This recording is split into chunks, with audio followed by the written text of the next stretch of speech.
think? All right. Welcome, episode 2 of Between Two Priests. I'm Les Hegwood, priest in charge at Calvary Episcopal Church and vicar of Grace Episcopal Church in Rosedale, Mississippi. And I want to welcome you to this second episode where we will be discussing, among other things, humor and delight in a time of mass suffering. I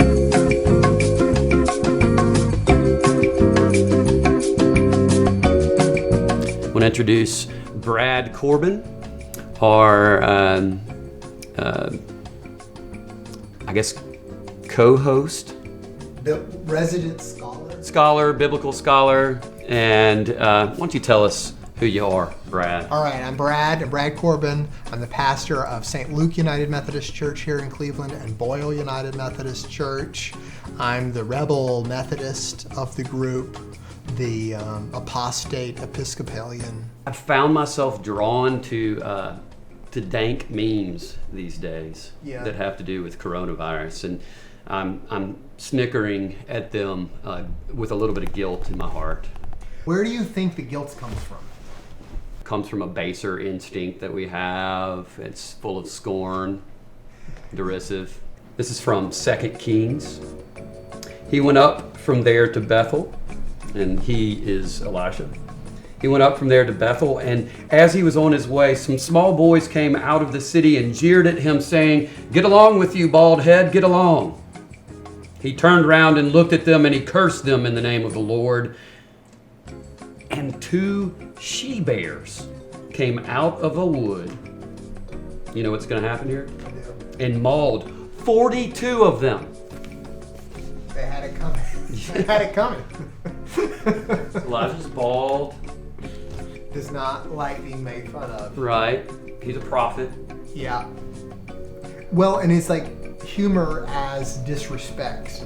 Well, and it's those people who are angry at those who are laughing at something end up being absurd. Like they end up being more absurd in their resistance to the laughter than even the initial just fact of them being bald, right? Like being bald is not that funny, but to a kid, it is, right? And but then he ends up doing something so absurd, getting bears to kill children. 42 children. Right, that he ends up being... She-bears. Yeah, he ends up being something for us to laugh at now, right? But in this case, to our modern ears. Yeah. Especially those of us who realize just how figurative this is and what it points to, and we know that probably 2 she-bears did not come out and maul 42 children. Right. Yeah. But when this is one of the more hilarious things I've read this week. Yeah. If humor is inappropriate during a coronavirus pandemic, then it's inappropriate all the time because there's always death, there's always destruction, there's always people dying in horrible ways. There are always crucifixions happening. And so how do we, how do we enjoy life? And how do we bring joy to other people in a life of real suffering, when real suffering is happening? I don't know, and we may not have a lot of guidance. Is there biblical guidance on how to bring people joy in the midst of death? You know, one of the things that I was thinking about as I was thinking about humor in the Bible, is specifically if we link, laughing in the face of death, of suffering and crucifixion, and what that actually means when you look at how things play out in the New Testament. Resurrection happens, right? So you link that laughter in the face of death to the resurrection. But one of the images that I've been thinking about is that image of the disciples huddled together in the upper room. That must have been hot in that room. And they're huddled together, and we learn that they're fearful, right? And this is before they've seen the resurrected Christ. Yep. Like somebody in that room was cracking jokes. Trying. Don't you think? Well, because so much of humor is anxiety. You know, we laugh sometimes when we're anxious. Mm-hmm. And I think that's a pretty normal part of humor, that we want to laugh when we're afraid. I think that, like, biologically there's a link there. In Matthew chapter 8, there's a couple stories that I read about this week. Why can't you just stick to the lectionary? You know, I'm a Methodist. We are rebellious Episcopalians, so we should have gotten y'all. We're like, we don't want to stick to the lectionary. We're gonna have a Revolutionary War. Okay. Like, that was the root of the Revolutionary War, was that Methodist. For the day when we used to wage war over things like prayer books. So Jesus got into the boat, and his disciples followed him. And look, a huge quake hit the lake, so that the boat was swamped with waves. But Jesus was dead asleep.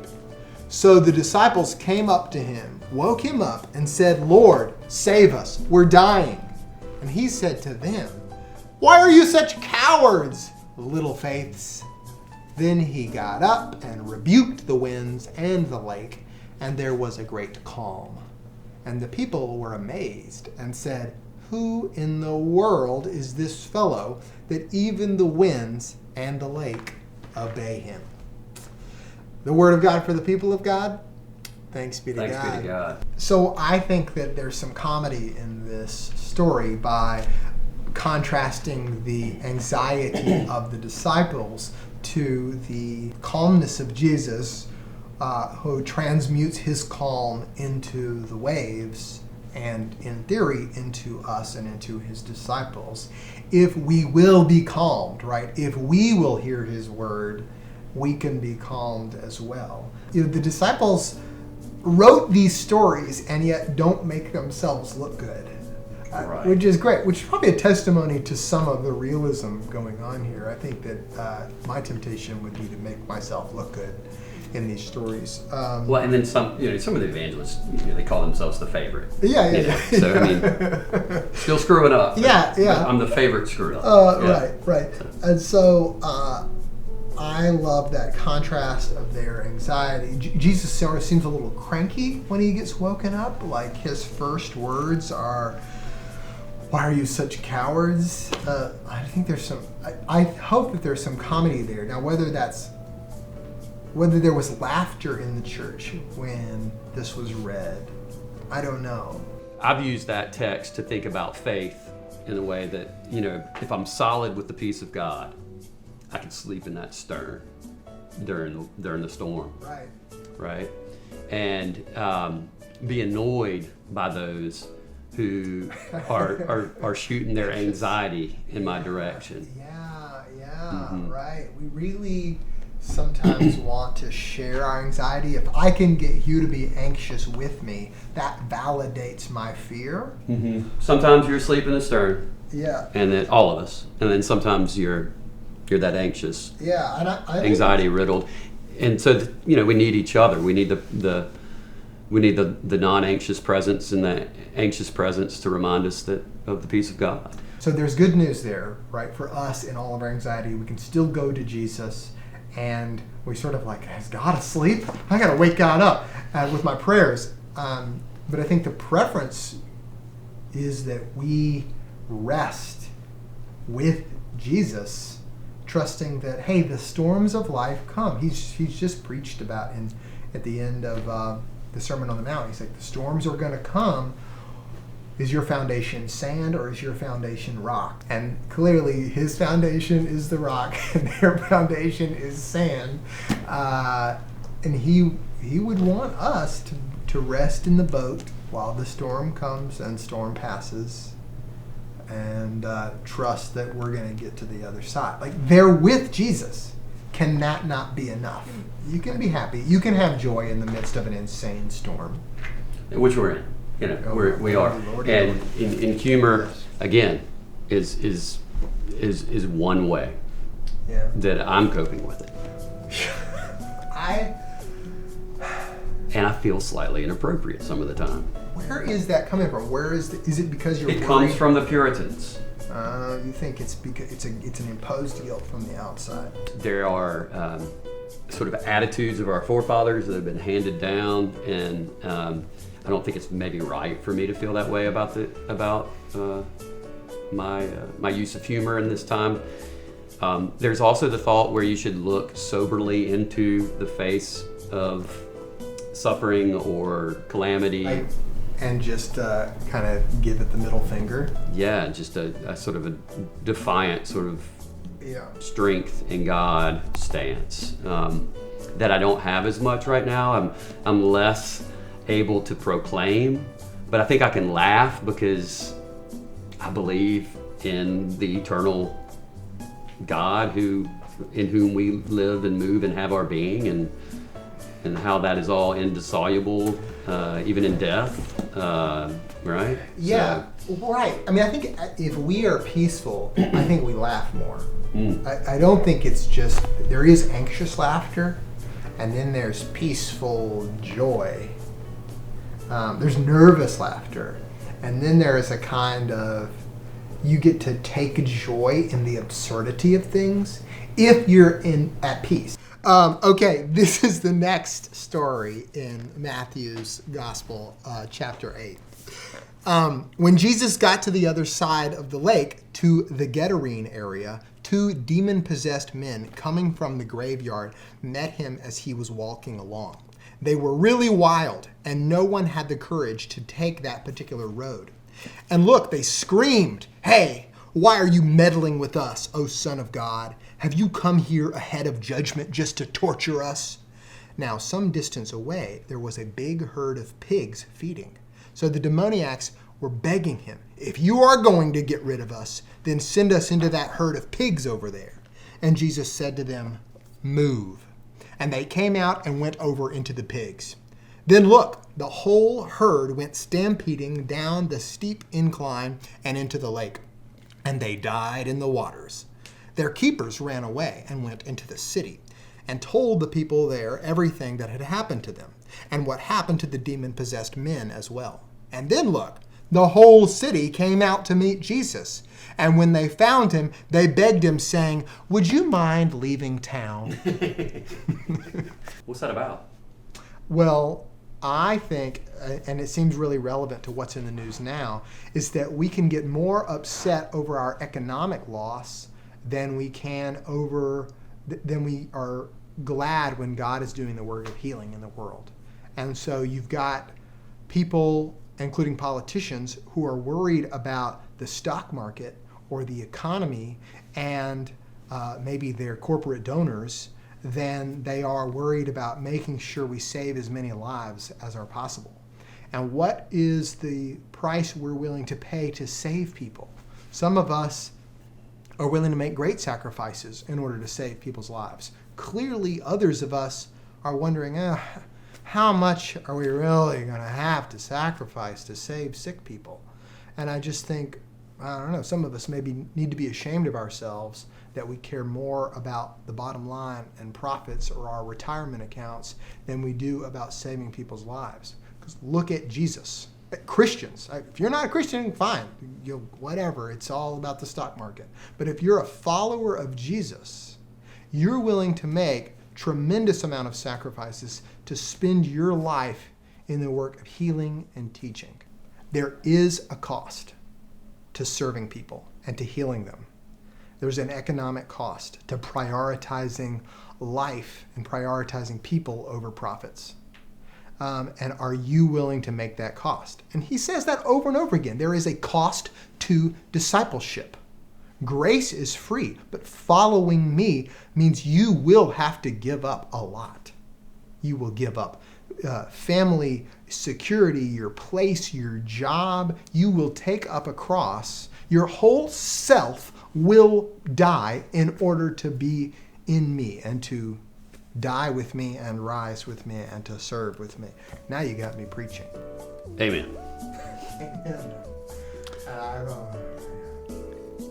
What have you found funny this week? Man, I've not been doing my daily intake, my weekly intake of as much comedy. I love stand-up comedy, but I haven't been taking my dosage like I usually do. Why? Well, you get addicted to this drama news cycle. Ah. And You still fear reading? Fear reading. Oh my gosh. Fear listening. We're anxious. We are anxious as a society right now. You know, we have not been asked to make sacrifices for the sake of each other in this country like I think we should have. The way we spend money is a value statement. Yeah. So it's a moral choice. Individually, where I spend money, whether it's at the donut shop or even at the grocery store, everything I spend money on is a moral choice. And God, I believe, has a say and has a desire for how I spend every dollar and every minute. Yeah. And as a country, that's the case as well. Yeah. And so half of your income tax goes to the Department of Defense. Okay? Yep. Hey, I don't have some huge problem with that. I want us to be a safe country. But if we have not also spent $1 trillion a year on creating a robust healthcare system, then we are seeing the consequences of that moral choice on the part of our government. That we have made a moral choice to spend more money on missiles designed to kill than we have on hospitals or a healthcare system designed to heal. Yeah. And this is the result. We are not prepared to fight this battle because what we prepared for is to fighting a battle of guns and not a battle against germs. Yeah. Yeah. Now you got me preaching. So none of that was funny, Brad? No, it wasn't. No. I don't have any jokes for you. No. I'm so sorry. What about delight? We've talked a lot about humor, but I'll tell you what. Let's talk about delight. Last night I went walking on the old DSU golf course and took my dog there, and it was nice. Sharing our delight, our sense of wonder at God's creation, again, is a really important thing for us to do. I preached this last week. I said, go read. Read good words and enter into that fictional dream and into that beautiful language, and let that take you on journeys that physically we're unable to do right now. I've encouraged people to go out and touch those parts of God's creation that we can still safely touch. I'm leaning into finding delight in this time that we've been granted, but I'm also noticing that we're working hard right now. Almost harder, perhaps. Yeah, it is. Yeah. There's no less work. Let's talk about stand-up comedy for a second. Stand-up comedy does a great job of dismantling power structures and ideologies that support current power structures, particularly the lifestyle of the rich. I think that the best stand-up comedy can ridicule those people who take themselves too seriously and those people who are into this cult of acquiring more and more money and more possessions. And the puffed up. Yeah, well, and a billionaire really doesn't want you to disrupt their way of life. So they've got to sell you on their way of life as the dream, as the goal. They got to make you want to also be a billionaire.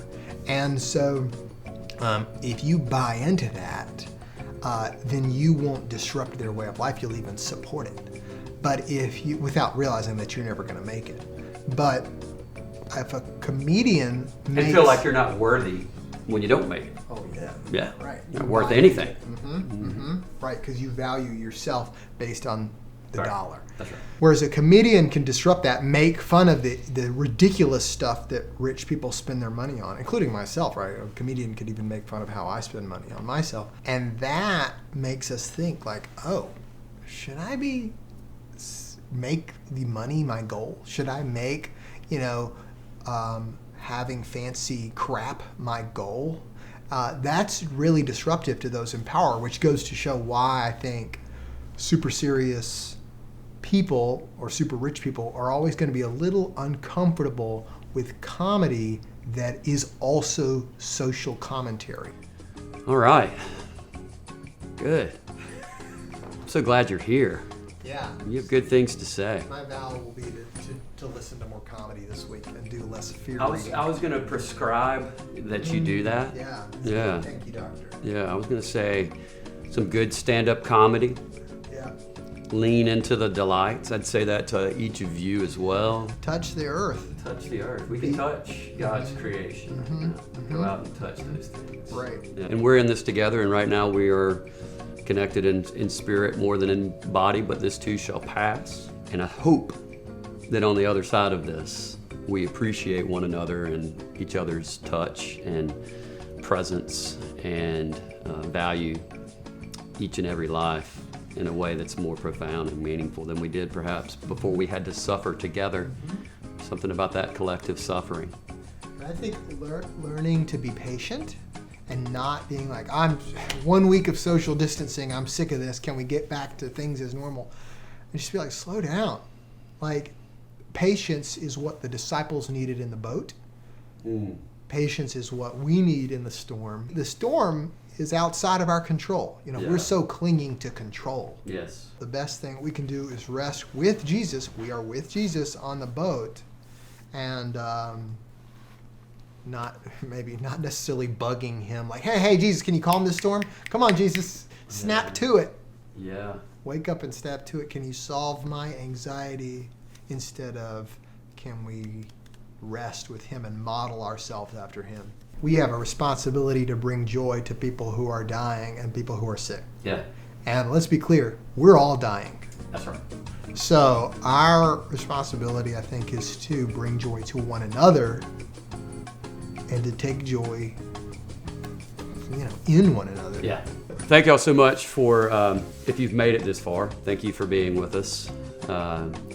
We're having fun, and we appreciate you checking in with us. We hope that this was meaningful to you.